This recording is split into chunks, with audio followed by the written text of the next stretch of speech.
Welcome back to our Suman Guru education YouTube channel AP mega DSC. ఇందులో భాగంగా తెలుగు కంటెంట్లో భాగంగా 5వ తరగతి తెలుగు వాచకం తెలుగు తోట నుంచి ఇదివరకు మనం 5 పాఠ్యాంశాలని పూర్తి చేసుకోవడం జరిగింది.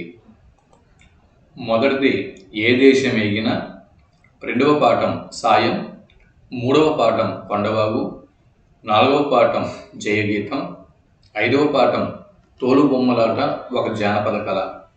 ఈ 5 పాఠ్యాంశాలని మనం పూర్తి చేసుకున్నాం.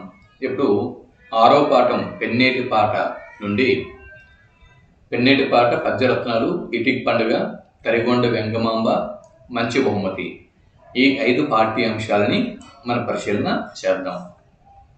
ఓకేనా? మరి ఈ 5 పాఠ్యాంశాలు, వీటిలో ఉన్న ఇతివృత్తాలు మరియు సాహిత్య ప్రక్రియలు, వాటి గురించి ఆల్రెడీ మనం చెప్పుకున్నాం. లేదా చూడని వారు ఉంటే చూసుకోండి.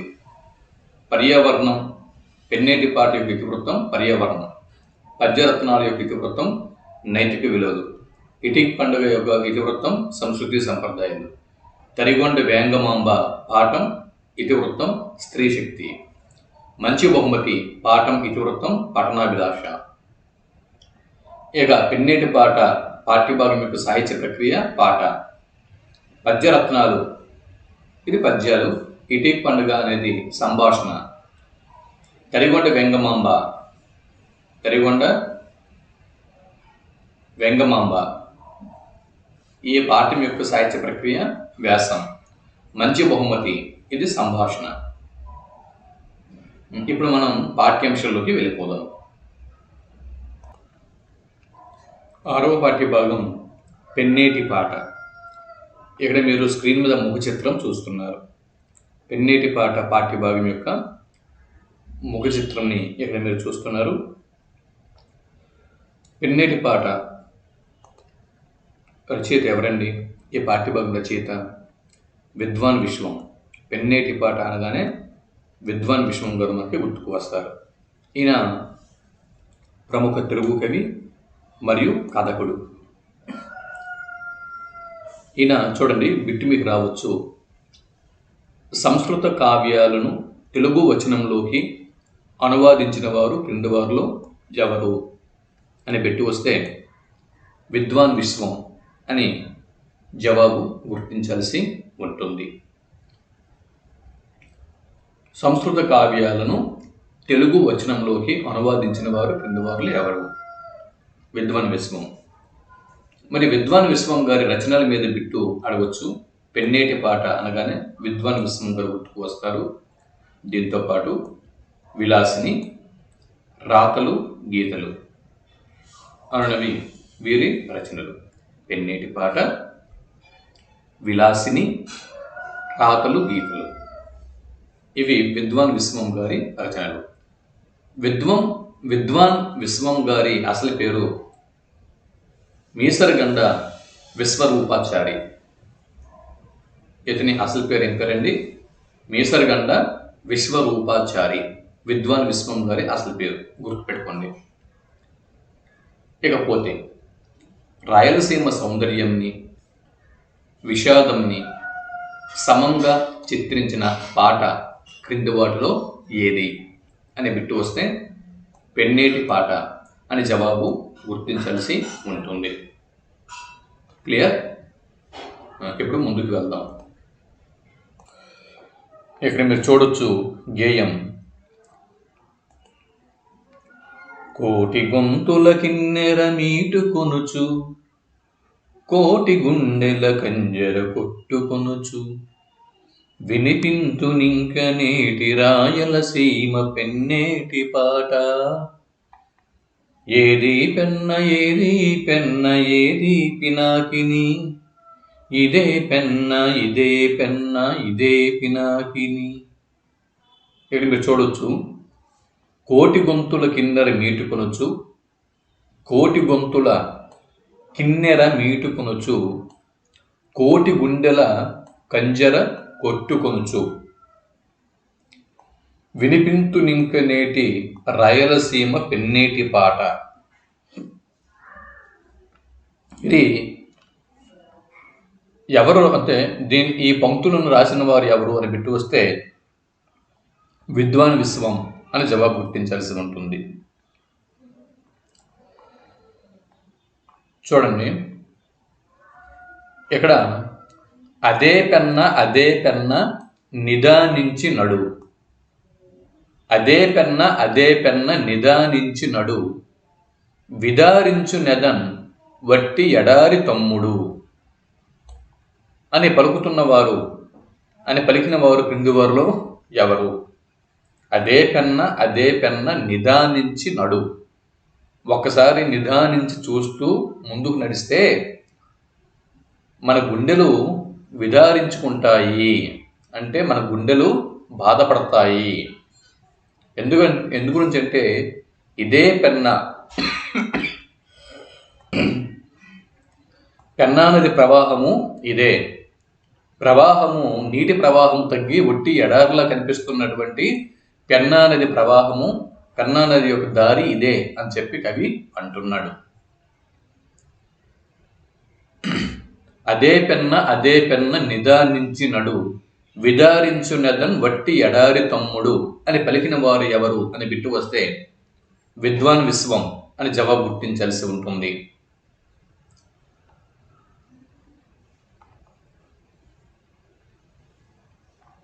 సో ఇది ఒకసారి పెన్నా నది యొక్క ఈ పాటని, పెన్నేటి పాటని ఒకసారి మీరు చూడండి. పెన్నేటి పాట, పెన్నా నది యొక్క దుస్థితిని కవి ఇక్కడ ఈ గేయంలో వర్ణించాడు. హోరు అన్న పదానికి అర్థం శబ్దం, నిదానించు అన్న పదానికి అర్థం నెమ్మదిగా, జాలు అన్న పదానికి అర్థం ప్రవాహం, విదారించు చీల్చుకుంటూ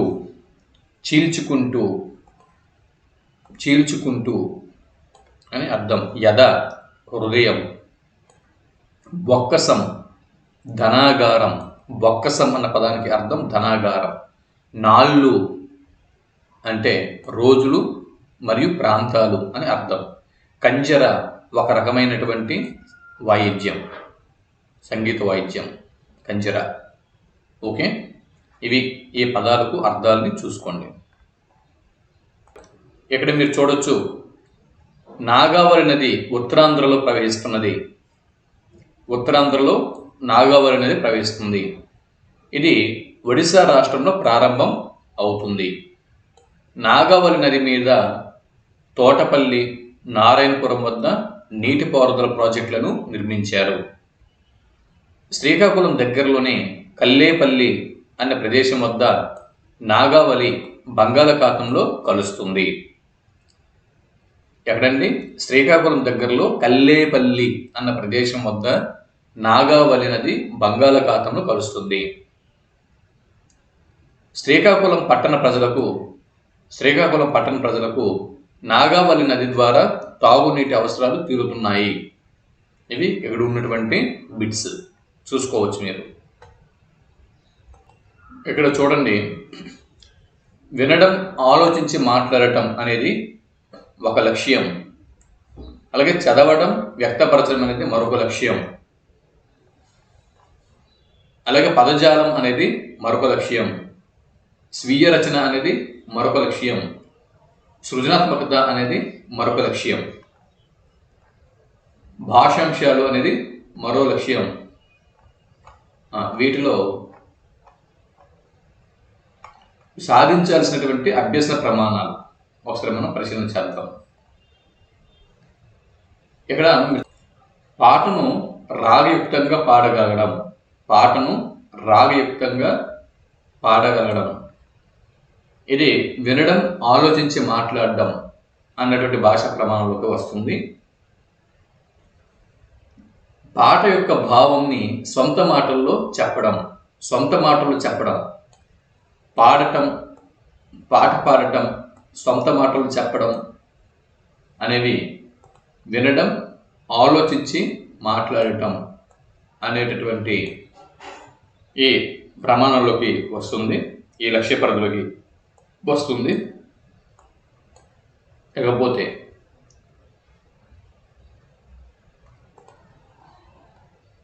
పారాగ్రాఫ్ని చదివి అందులో ఆ పారాగ్రాఫ్కి తగ్గట్టు అడిగినటువంటి ప్రశ్నలకి జవాబులు గుర్తించడం అనేది చదవడం వ్యక్తపరచడం అనే విభాగంలోకి వస్తుంది. అలాగే పైన ఉన్నటువంటి గేయం పెన్నేటి పాట గేయం ఆధారంగా ప్రాస పదాలు గుర్తించి రాయండి. ప్రాస పదాలని గుర్తించి రాయండి. ఇది చదవడం వ్యక్తీకరించడం అన్న అంశంలోకి వస్తుంది. అలాగే లేఖారచన కూడా చదవడం వ్యక్తపరచడం అనే విభాగంలోకి వస్తుంది. మరి పదజాలం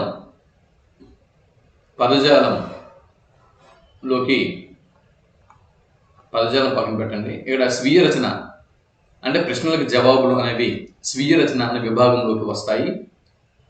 ఇక్కడ మీరు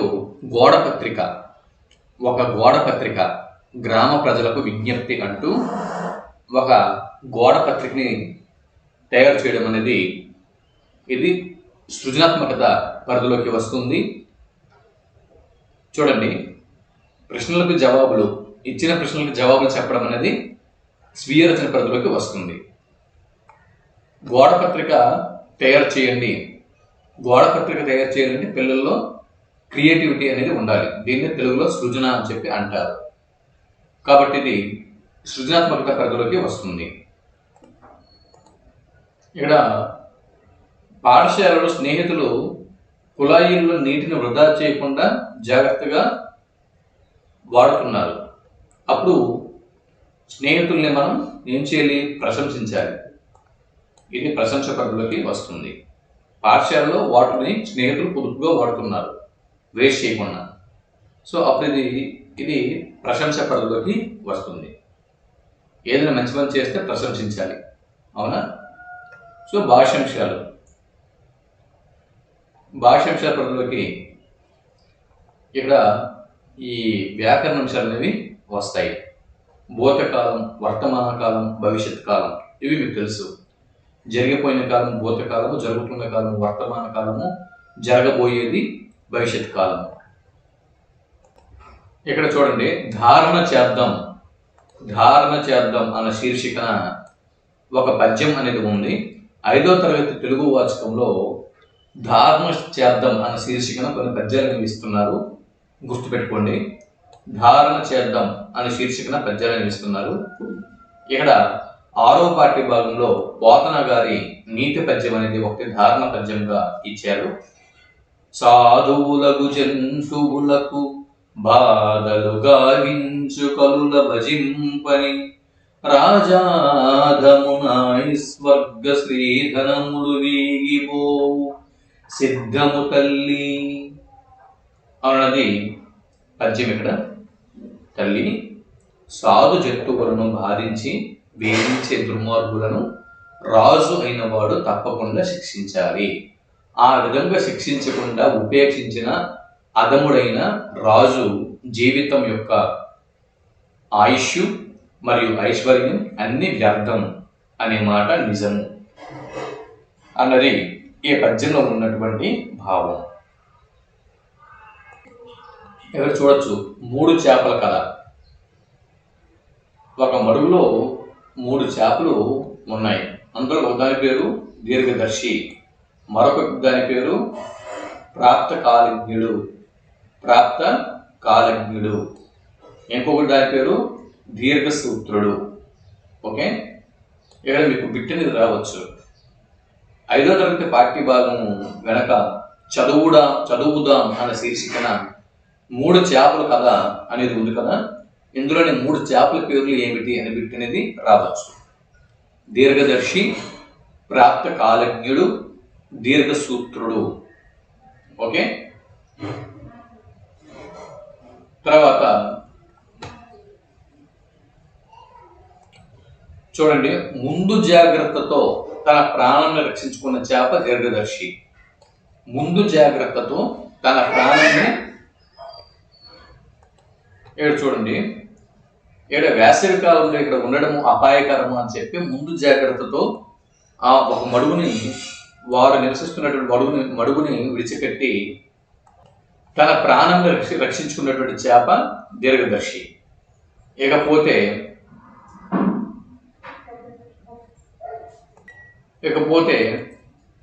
సమయస్ఫూర్తితో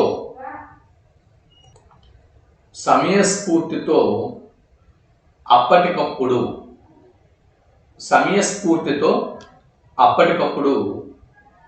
ఈ జాలారి వల నుంచి తప్పించుకున్నటువంటి చేప పేరు ప్రాప్తకాలజ్ఞుడు.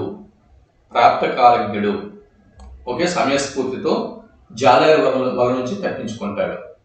ఇకపోతే ఎలా తప్పించుకోవాలా అని చెప్పి ఆలోచిస్తున్నటువంటి దీర్ఘసూత్రుడు జాలారికి చిక్కుతాడు. అది దీర్ఘదర్శి ముందు ఆలోచనతో పెద్ద మడుగులోకి దూకేసింది. ప్రాప్తకాలజ్ఞుడు అప్పటికప్పుడు ఆలోచనతో సమయస్ఫూర్తితో జాలారి నుంచి తప్పించుకుంటాడు. ఏ తెలివి లేనటువంటి దీర్ఘసూత్రుడు జాలారికి పట్టుబడతాడు. ఇది బాగా గుర్తుపెట్టుకోండి. ఇక్కడ దీర్ఘదర్శిలో మనకి ఏమర్థమైంది? దీర్ఘదర్శిలో ముందు చూపు ఉంది. దీర్ఘదర్శిలో మనం గమనించింది ముందు చూపు. మరి ప్రాప్తకాలజ్ఞుడిలో మనం గమనించింది సమయస్ఫూర్తి. మరి దీర్ఘసూత్రుల్లో మనం గమనించిన అంశం మందబుద్ధి. ఓకే, దీర్ఘదర్శిది ముందు చూపు, ప్రాప్తకాలజ్ఞుడిది సమయస్ఫూర్తి, దీర్ఘసూత్రుడిది మందబుద్ధి.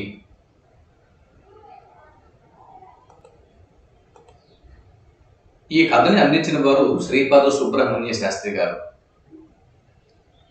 చూడండి, తేట తెలుగు నుడికారానికి, అచ్చమైన మానవ సంబంధాల చిత్రణకి, కొండ గుర్తు లాంటి వ్యక్తిగా క్రింది వారిలో ఎవరిని మనం పేర్కోవచ్చు అని బిట్టు వస్తే శ్రీపాద సుబ్రహ్మణ్య శాస్త్రి అని మన జవాబు గుర్తించాల్సి ఉంటుంది. కథకులు, నవలకారులు మరియు నాటకకర్త ఈయన. అంటే ఎన్నో కథలు రచించారు, నవలలు రచించారు, నాటకాలు రచించారు. ఓకే, ఇకపోతే ఇక్కడ శ్రీపాద సుబ్రహ్మణ్య శాస్త్రి రచించినటువంటి నాటకం రాజరాజు అనే నాటకం రచించారు. ఇకపోతే ఈయన రచించిన నవలలో ఆత్మబలి, రక్షాబంధనము అన్న నవలల్ని శ్రీపాద సుబ్రహ్మణ్య శాస్త్రి గారు రచించారు. తర్వాత ఈయన యొక్క స్వీయ చరిత్ర పేరు అనుభవాలు జ్ఞాపకాలు అనేది శ్రీపాద వారి స్వీయ చరిత్ర. ఓకే, ఇది ఆనాటి ఆంధ్రుల సాంఘిక చరిత్ర. బిట్ ఎలా కూడా మీకు రావచ్చు. శ్రీపాద సుబ్రహ్మణ్య శాస్త్రి గారి స్వీయ చరిత్ర ఏదైనా డైరెక్ట్ బిట్ వస్తే అనుభవాలు జ్ఞాపకాలు, అలా అడగకుండా ఆనాటి ఆంధ్రుల సాంఘిక చరిత్రకు ఆధారంగా నిలుస్తున్నటువంటి ఈ అనుభవాలు జ్ఞాపకాలు అన్నటువంటి స్వీయ చరిత్ర ఎవరిది అని బిట్టు వస్తే శ్రీపాద సుబ్రహ్మణ్య శాస్త్రి గారిది అని జవాబు గుర్తించాల్సి ఉంటుంది. అయితే డైరెక్ట్ బిట్ అడగకుండా ఇలా మీకు బిట్టలు రావచ్చు. ఆంధ్రుల సాంఘిక చరిత్ర, ఆనాటి ఆంధ్రుల సాంఘిక చరిత్రను చూపుతున్న అనుభవాలు జ్ఞాపకాలు అనే ఈ గ్రంథం ఎవరి స్వీయ చరిత్ర అని బిట్టు వస్తే శ్రీపాద సుబ్రహ్మణ్య శాస్త్రి గారిది అని జవాబు గుర్తించాల్సి ఉంటుంది. 7వ పాఠ్య భాగం పద్యరత్నాలు. ఇక్కడ ఏం జరుగుతుంది? అష్టావధానం అనేది జరుగుతుంది. ఓకే, అష్టావధానం. ఇప్పుడు పద్యరత్నాలు ఇక్కడ మీరు చూడొచ్చు. ఇక్కడ మొదటిది సుమతి శతకం, బద్దిన గారి సుమతి శతకం. ఇక్కడ మీరు మొదటి పద్యం చూడొచ్చు. అప్పిచ్చువాడు వైద్యుడు ఎప్పుడు ఎడతెగక పారు, నేరును ద్విజుడున్ చొప్పడియన యూరనుండు చొప్పడుకున్నట్టి యూరు చొరకు ముసుమతి. ఈ పద్యం యొక్క అర్థం ఏంటి? ఓ మంచి బుద్ధి గలవాడా, అవసరానికి అప్పిచ్చేవాడు, వైద్యుడు, ఎల్లప్పుడూ ప్రవహించే నది, మంచి చెడ్డలు చెప్పే పండితుడు, వీరు ఉన్నటువంటి ఊర్లో ఉండము, అవి లేనటువంటి ఊర్లో నివసించవద్దు అని సుమతికారుడు బద్దిన మనకి చెబుతున్నారు. సో గ్రామంలో ఎటువంటి వారు ఉండాలి? అవసరానికి అప్పిచ్చేవాడు గ్రామంలో ఉండాలి, వైద్యుడు గ్రామంలో ఉండాలి, నది ఎల్లప్పుడూ ప్రవహించే నది గ్రామంలో ఉండాలి, మంచి చెడ్డలు చెప్పే పండితులు గ్రామంలో ఉండాలి. ఓకే, నదితో పాటు అప్పిచ్చేవాడు, వైద్యుడు, పండితుడు, వీరు ఉండేటటువంటి గ్రామంలో నివసించమని సుమతికారుడు చెప్పాడు. ఇక రెండవ పద్యం చూద్దాం. రెండవ పద్యం నార్ల వెంకటేశ్వరరావు గారి. ఇక్కడ నార్ల వెంకటేశ్వరరావు గారి పద్యం ఇది. ఇక్కడ మీరు చూడండి. ప్రశ్న నుండి పుట్టు పరిణతి జ్ఞానం, ప్రశ్నతోడ పెరుగు ప్రాభవం, ప్రశ్న లేక ప్రగతి ప్రశ్నార్థకమ్మురా, నవయుగాల బాట నార్ల మాట. చూసారా, ఈ పద్యంలో భావం ఏంటి? ప్రశ్నకు జవాబులు వెతకడం ద్వారానే ఈ లోకంలో జ్ఞానం వృద్ధి చెందుతుంది. ప్రశ్నించడం వల్లనే సమాజంలో మనిషి విలువ పెరుగుతుంది. ప్రశ్న లేకపోతే ప్రగతి శూన్యం అవుతుంది. ఓకే, ప్రశ్నలకు జవాబులు వెతకడం ద్వారానే ఈ లోకంలో జ్ఞానం వృద్ధి చెందుతుంది. ప్రశ్నించడం వల్లనే సమాజంలో మనిషి విలువ పెరుగుతుంది. ప్రశ్న లేకపోతే ప్రగతి శూన్యం అవుతుంది. తర్వాత మూడవ పద్యం చూడండి, వేమన గారి పద్యం. చంపదగిన ఎట్టి శత్రువు తన చేత జిక్కనేని గీడు చేయరాదు, పొసగ మేలు చేసి పొమ్మనుటి చాలు, విశ్వదాభిరామ వినురవేమ. ఓ వేమ, చంపదగిన శత్రువు చేతికి చిక్కిన వాడికి కీడు చేయరాదు, తిరిగి ఏదైనా ఉపకారం చేసి పంపిస్తే అదే నిజమైన శిక్ష అని వేమన అంటున్నారు. నాలుగో పద్యం ఇక్కడ మనం చూస్తున్నాం. నాలుగో పద్యం చాటు పద్యం అండి ఇది. మచ్చిక లేని చోట ననుమానము వచ్చిన చోట, మెండుగా గుచ్చితులున్న చోట, గుణకో విధులుండని చోట, విద్యకు మెచ్చని చోట, రాజు కరుణించని చోట, వివేకులుండిరే నచ్చట, మోసమండ్రు సుగుణాకర తెమ్మయ సింగధీమని. చొరవలేని చోట, మనకు చొరవంటు లేని చోట, అలాగే సందేహం అనేది ఉన్న చోట, చెడ్డవాళ్ళు ఎక్కువగా ఉన్న చోట, గుణం తెలుసుకునే పండితులు లేని చోట, విద్యను మెచ్చుకోని చోట, రాజు దయలేని చోట, రాజు యొక్క దయలేని చోట, వివేకం కలిగిన వారు ఉన్నట్లయితే వాళ్ళకు హానియే కలుగుతుంది అని పెద్దలు చెప్తున్నారు. అంటే మనకు ఎక్కడైనా కూడా చొరవ అనేది ఉండాలి.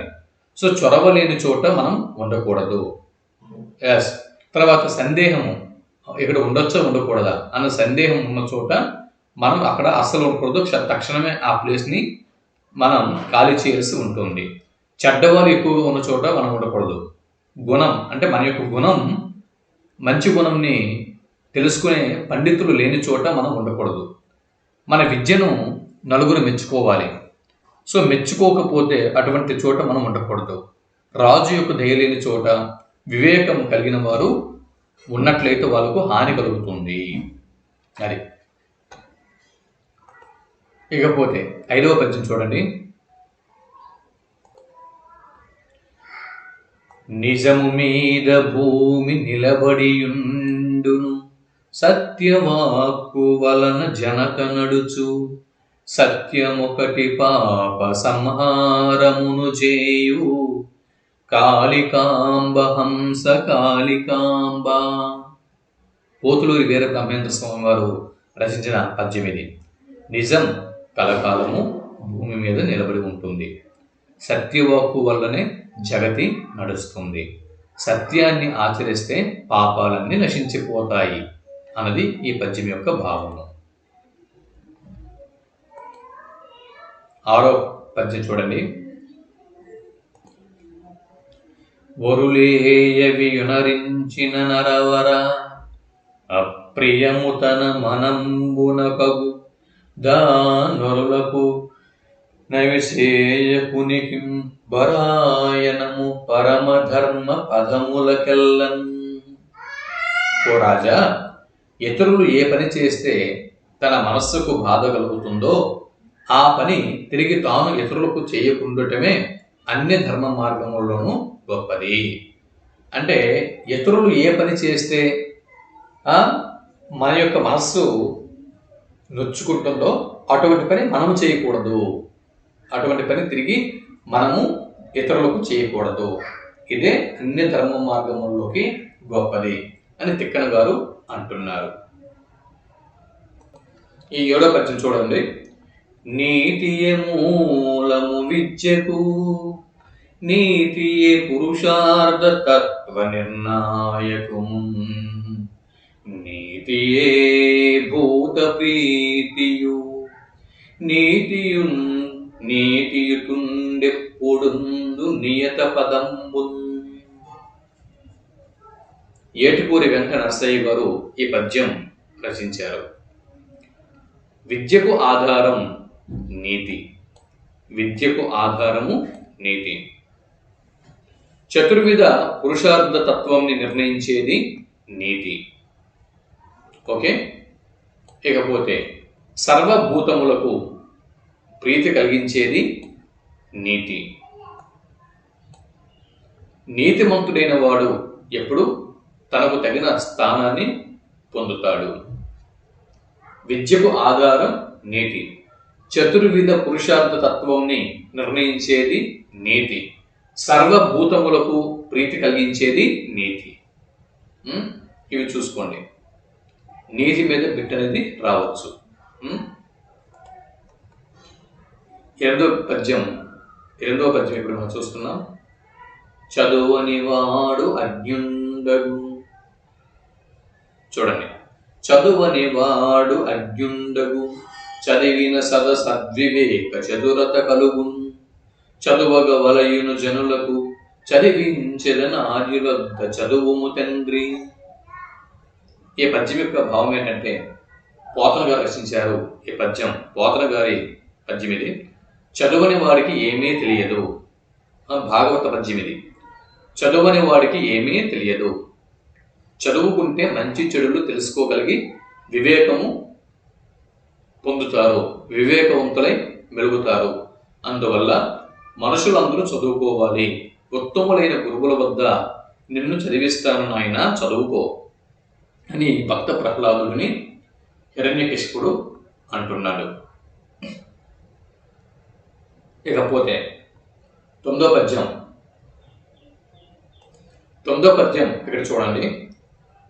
తరువులకి రసఫల బార గురుతగాంచు, దింగి వ్రేలుచు నమృతమసంగు మేగుడు, బుద్ధతులు గారు బుధులు సమృద్ధి చేత, జగతినుపకర్తలకు నిధి సహజ గుణము. చెట్లు నిండుగా రసం ఉన్న పండ్ల బరువుతో వంగిపోతాయి. ఆకాశంలో ఆధారం లేకుండా వేలాడుతూ మేఘుడు అమృతం వంటి నీటిని వర్షం ద్వారా ఇస్తాడు. నిండుగా సంపదలు ఉండటం చేత పండితులైన వారు అహంకారము పొందరు.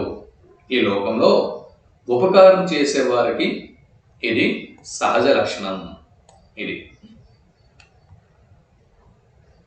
ఇక్కడ పోతే కఠిన పదాలు, వాటి నానార్థాలను ఇక్కడ చూద్దాం. ఎడతెగక, విడబడకుండా, తెగిపోకుండా. ద్విజుడు అన్న పదానికి అర్థము బ్రాహ్మణుడు. చొప్పడిన, చొప్పడిన అన్న పదానికి అర్థము ఉన్నట్టి. పొసగా అంటే తగినట్లుగా. చిక్కెనేని దొరికితే. కీడు, హాని. పరిణతి అంటే మార్పు. సంశయించు అంటే సందేహించు, డౌట్. ప్రాభవం అన్న పదానికి అర్థం గొప్పతనం. తరువు, తరువు అంటే చెట్టు. గురుత గొప్పతనము మరియు బరువు. నింగి ఆకాశం. వ్రేలుచు వేలాడుతూ.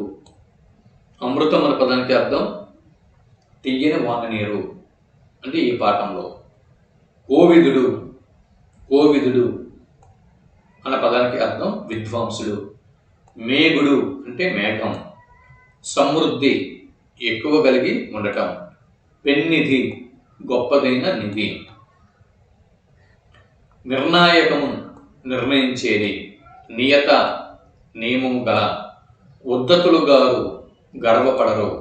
బుధులు పండితులు. మెండుగా ఎక్కువగా. కుచితము కపటము. ఆర్యులు పదానికి అర్థము పూజ్యులు. అసత్ అంటే చెడు. అసత్ అంటే చెడు. సత్ అంటే మంచి. అజ్ఞుడు తెలివి తక్కువవాడు. వాక్కు మాట. పరమధర్మము గొప్ప ధర్మము. పరాయణము అభీష్టము. మనమునకు మనస్సునకు. అప్రియము ఇష్టము కానిది. వరులు ఇతరులు. ఉపకర్త ఉపకారం చేసేవాడు. ఇవి కఠిన పదాలకు అర్థాలు. చూసుకోండి ఒకసారి. ఇక్కడ మీరు చూడొచ్చు, ఇక్కడ నుంచి బిట్స్ రావడం ఛాన్స్ ఉన్నాయి. ముక్తకము అంటే ఒక పద్యము. ముక్తకం అంటే అర్థం ఏంటండి? ఒక పద్యం. పూర్తి అర్థాన్ని తనకు తానే ఇస్తూ ఇతర పద్యాలతో సంబంధం లేకుండా స్వయం సంపూర్ణంగా వినిపించే పద్యంని ముక్తకం అని చెప్పి అంటారు. బిట్ రావచ్చు. పూర్తి అర్థాన్ని తనకు తానే ఇస్తూ ఇతర పద్యాలతో సంబంధం లేకుండా స్వయం సంపూర్ణంగా వినిపించే పద్యంని ఏమంటారు అని బిట్టు వస్తే ముక్తకం అంటారు అని జవాబు గుర్తించాల్సి ఉంటుంది. తెలుగులో ముక్త రచనకు వేటిని ఉదాహరణగా మనం పేర్కోవచ్చు అని బిట్టు వస్తే శతక పద్యములు, చాటు పద్యములను ముక్త రచనకు ఉదాహరణగా మనం పేర్కోవచ్చు. మరి చాటు పద్య రచనల్లో చాలా ప్రసిద్ధిగాంచిన కవులు క్రిందవారులు ఎవరు అని బిట్టు వస్తే వేములవాడి భీమకవి, శ్రీనాథుడు మరియు తెనాలి రామకృష్ణుడు. ఈ ముగ్గురు చాటు పద్య రచనలో ప్రసిద్ధి పొందారు. ముక్తకం అనేది ఒక పద్య ప్రక్రియ. శతకంలో కూడా ముక్తక లక్షణం అనేది ఉంటుంది. ఓకే, ఈ పారాగ్రాఫ్ బాగా గుర్తుపెట్టుకోండి. ఈ పారాగ్రాఫ్ చాలా ముఖ్యం, ఇది గుర్తుపెట్టుకోండి. ఇక్కడ మీరు చూడండి, ఈ పారాగ్రాఫ్ ఇది కూడా చాలా ముఖ్యమైనటువంటి పారాగ్రాఫ్. దీన్ని కూడా కంపల్సరిగా చూడాల్సి ఉంటుంది. ఇక్కడ కొన్ని విషయాలను తెలుసుకోవాల్సి ఉంది. సాధారణంగా భాషలో పదజాలాన్ని పురుషులను సంబోధించే పదాలు, స్త్రీలను సంబోధించే పదాలు, ఇతరులను సంబోధించే పదాలు. ఇతరులు అంటే పక్షులు, జంతువులు, జడాలు అంటే జడత్వంతో ఉన్నటువంటి. సో ఈ విధంగా విభాగం చేయవచ్చు. పురుషులను సంబోధించే పదాలని, స్త్రీలను సంబోధించే పదాలని, ఇతరులను సంబోధించే పదాలు అని విభాగం చేయవచ్చు. వీటినే అంటే పురుషులను గురించి సంబోధించే పదాలని పులింగం అంటారు. స్త్రీలను గురించి సంబోధించే పదాలను స్త్రీలింగం అని చెప్పి అంటారు. మరి పక్షులు, జంతువులు, జడాలకు సంబోధించే పదాలని నపుంసకలింగం అని చెప్పి అంటారు. కొన్ని భాషల్లో అర్థంతో సంబంధం లేకుండా పద స్వరూపాన్ని బట్టి లింగం ఉంటుంది. ఉదాహరణకి సంస్కృతం వంటి భాషల్లో పద స్వరూపాన్ని బట్టి, పదం యొక్క స్వరూపాన్ని బట్టి లింగం అనేది ఆధారపడి ఉంటుంది. అక్కడ అర్థంతో సంబంధం ఉండదు. కానీ ఇక్కడ తెలుగు భాషలో మాత్రం లింగంకు అర్థమే ప్రమాణం అన్న విషయం ఇక్కడ మనం గుర్తుపెట్టుకోవాల్సి ఉంటుంది. తెలుగు వ్యాకరణాలలో ఈ విభాగాన్ని లింగం అనకుండా వాచకం అని చెప్పి అంటారు. పురుషులను బోధించే పదాలను మహతీ వాచకాలు అని చెప్పి అంటారు. ఓకే, మహత్తులు, మరి తక్కినవన్నీ కూడా అమ్మహత్తులు. వాక్య నిర్మాణంలో స్త్రీలను సంబోధించే పదాలు ఏకవచనంలో అమహత్తుతోనూ బహువచనంలో మహత్తుతోనూ చేరుతాయి. ఇవి ఈ పారాగ్రాఫ్ చాలా ముఖ్యమైనది. బాగా క్షుణ్ణంగా పరిశీలన చేయండి.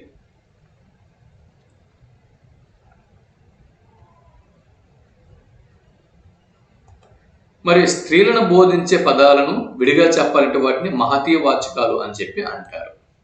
ఓకే, మహతీ వాచకాలు.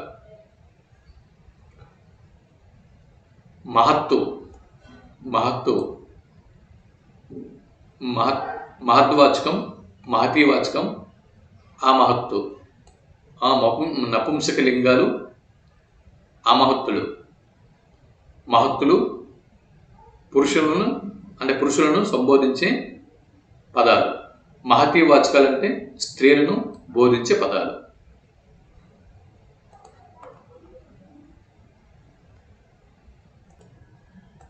ఇక్కడ చూడండి, ధారణ చేద్దాం అన్న శీర్షికన ఒక పద్యం అనేది, భర్తృహరి గారి పద్యం అనేది ఇక్కడ ఉంది.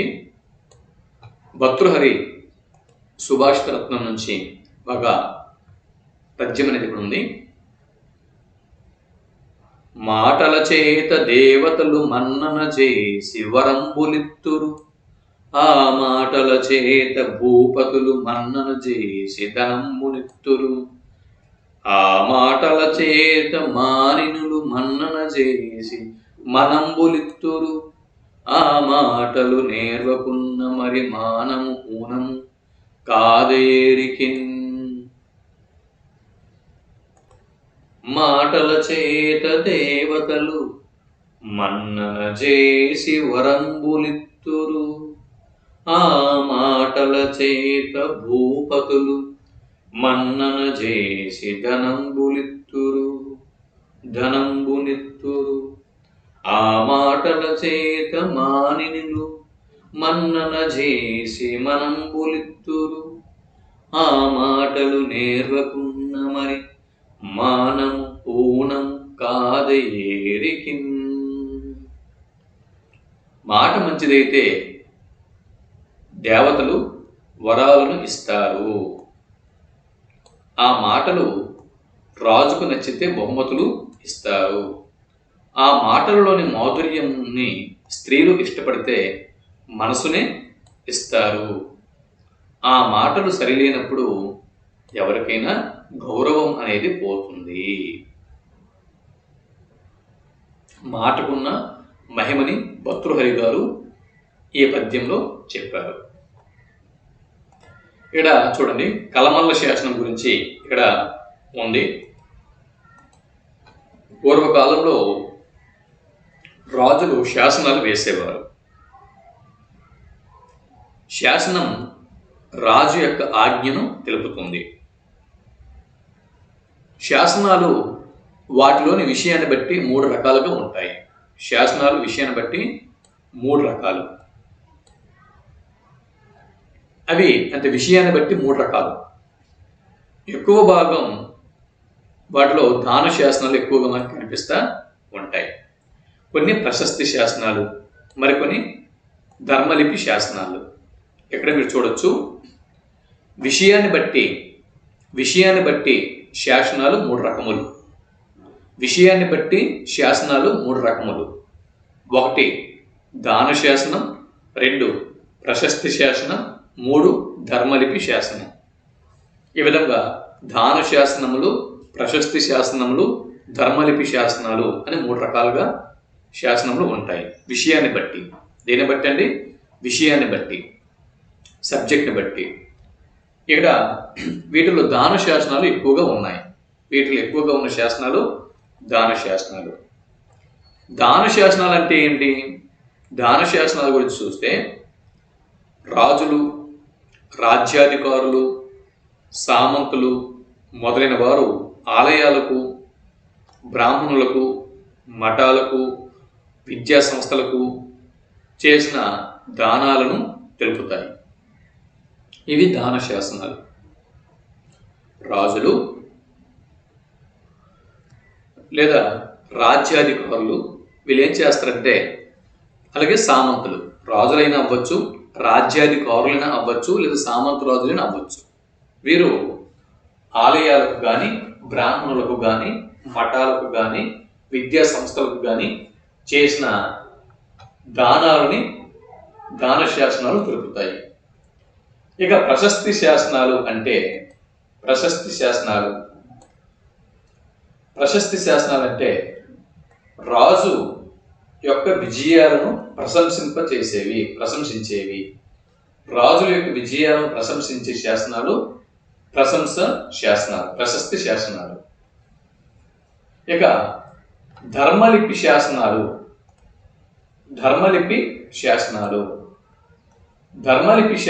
అంటే మతపరమైనటువంటి నియమాలను తెలిపేవి.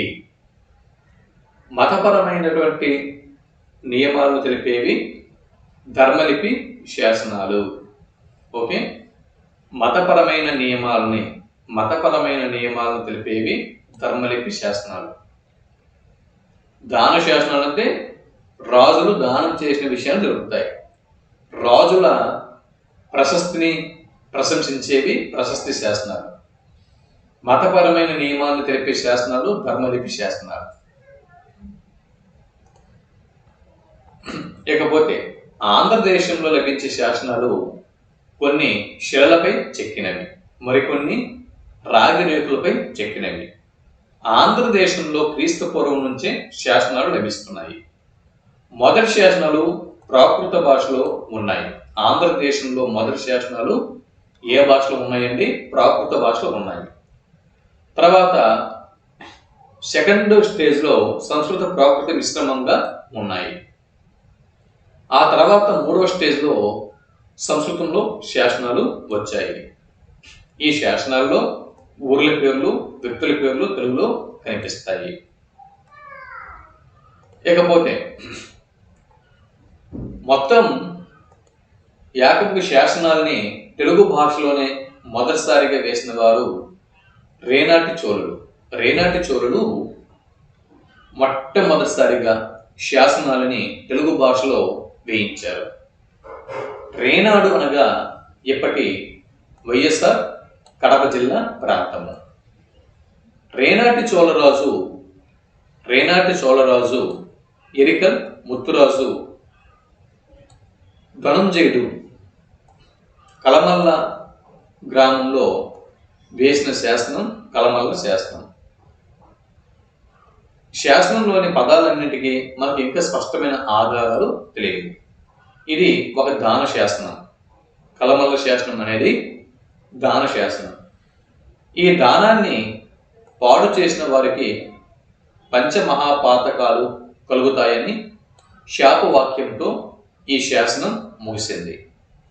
నాటి తెలుగు భాష ఎలా ఉందో, లిపి ఎలా ఉందో, శాసనం ఎలా ఉందో మీరు తెలుసుకోవటానికి ఇది ఒక ఉదాహరణ.